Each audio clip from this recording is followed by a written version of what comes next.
Hello guys, आप सभी का मेरे यूट्यूब चैनल पे बहुत बहुत स्वागत है। तो कैसे हैं आप लोग? सभी लोगों को पहले नमस्ते प्रणाम। कैसे हैं आप लोग? आई होप आप सभी मेरे अपने घर पे अपने परिवार में बहुत अच्छे होंगे, स्वस्थ होंगे, मस्त होंगे। लेकिन मैं थोड़ी सी इस समय अच्छी नहीं हूँ। मेरी तबीयत ख़राब चल रही है और उसका क्या रीज़न है मैं ये भी बताऊँगी आप लोगों को अपने वीडियो में आगे। लेकिन ये बता दूँ कि मुझे हुआ क्या है तो देख लीजिए। सर में आप लोग देख रहे होंगे मैंने कितना ऑयल किया है। सर दर्द बहुत हो रहा है, मैं दवा खाई हूँ फिर भी नहीं उतर रहा है।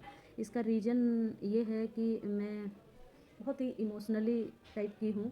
मैं इमोशंस मेरे अंदर बहुत ही ज़्यादा हैं। मैं दूसरे की भी तकलीफ़ देखती हूँ तो उससे बहुत ज़्यादा इफ़ेक्ट हो जाती हूँ। जैसा कि आज के कलयुग में तो ऐसा बिल्कुल नहीं होता है। आज के टाइम में तो लोग अपने ही परिवार की दुख तकलीफ़ नहीं देखते हैं तो फिर दूसरे का क्या ही देखेंगे। लेकिन मैं हूँ थोड़ा सा ऐसी। मेरे बगल में एक ठाकुर जी हैं, यहीं पे रहते हैं, बगल में ही मकान है उनका। उनकी लड़की की काफ़ी तबीयत ख़राब है, अरविंद भैया की। वो काफ़ी बहुत ज़्यादा बीमार हैं। आज वो आईसीयू में एडमिट है। 12 घंटे के लिए आईसीयू में ऑब्जर्वेशन में रखा हुआ है डॉक्टर ने, और 12 घंटे तक कोई भी गारंटी नहीं लिया है। वो बेहोश थे यहाँ पे। उनके घर वालों ने थोड़ा सा, मतलब क्या ही मैं बताऊँ उनके घर की क्या समस्या है क्या नहीं मैं नहीं जानती, लेकिन हाँ वो घर पे यहीं पे बेहोश हो गए थे और उन्हें एम्बुलेंस बुला करके फिर उससे ले जाया गया है। एम्बुलेंस से वो गए हैं, काफ़ी बीमार हैं।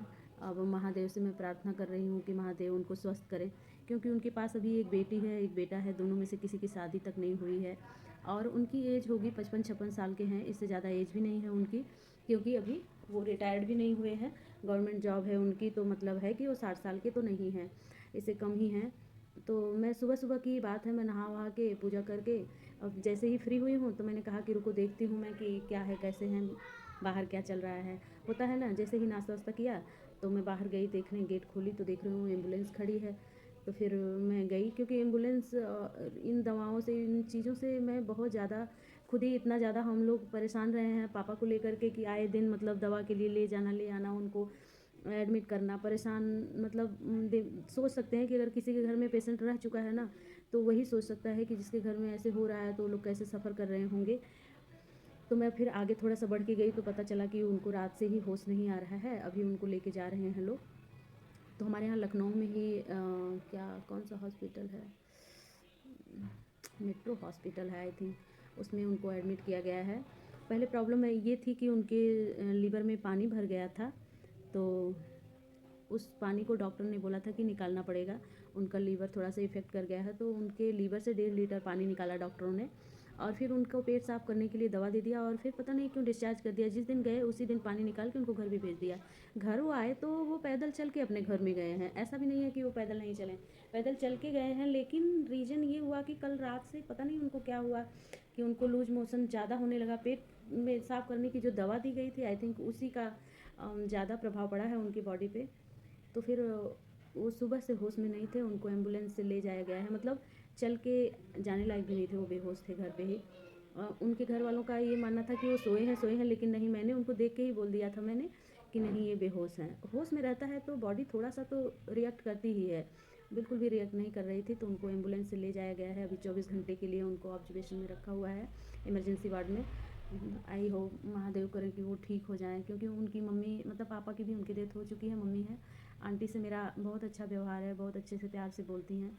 तो मैं ईश्वर से यही प्रार्थना करूँगी कि वो ठीक हो जाएं, स्वस्थ हो जाएं और अपने घर परिवार में आ जाएं, क्योंकि अभी बच्चों की उनकी शादी भी नहीं हुई है। तो देखो अभी उनके माथे पे बहुत सारी जिम्मेदारी हैं, वो जिम्मेदारियाँ छोड़ के तो कहीं भी नहीं जा सकते।